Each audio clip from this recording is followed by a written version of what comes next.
ലോകശ്രദ്ധ നേടിയ ക്ഷേത്രങ്ങളിൽ ഒന്നാണ് തലസ്ഥാന നഗരിയിൽ സ്ഥിതി ചെയ്യുന്ന മഹാവിഷ്ണു ക്ഷേത്രമായ ശ്രീ പത്മനാഭസ്വാമി ക്ഷേത്രം. അനന്തൻ എന്ന നാഗത്തിൻ്റെ പുറത്ത് മഹാലക്ഷ്മി ദേവിക്കൊപ്പം ശയിക്കുന്ന സാക്ഷാൽ മഹാവിഷ്ണു ഭഗവാനാണ് ഇവിടുത്തെ ഏറ്റവും പ്രധാന പ്രതിഷ്ഠ. ഇതുകൂടാതെ ഉഗ്രമൂർത്തികളായ തെക്കേടത്ത് നരസിംഹമൂർത്തിയും തിരുവമ്പാടി ശ്രീകൃഷ്ണസ്വാമി എന്നീ പ്രതിഷ്ഠകൾക്കും തുല്യ പ്രാധാന്യമാണ് ഈ ക്ഷേത്രത്തിലുള്ളത്.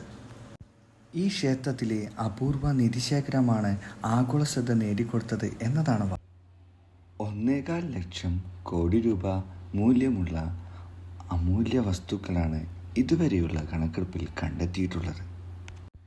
ശേഷിക്കുന്ന നിലവറ കൂടി തുറന്നാൽ ഇതിലും എത്രയോ അധികം അമൂല്യ വസ്തുക്കൾ ഉണ്ടാകുമെന്നാണ് പ്രതീക്ഷിക്കപ്പെടുന്നത്.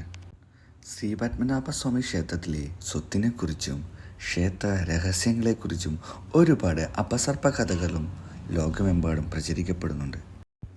തിരുവിതാംകൂർ രാജകുടുംബത്തിൻ്റെ കുലദൈവം കൂടിയാണ് ശ്രീ പത്മനാഭസ്വാമി.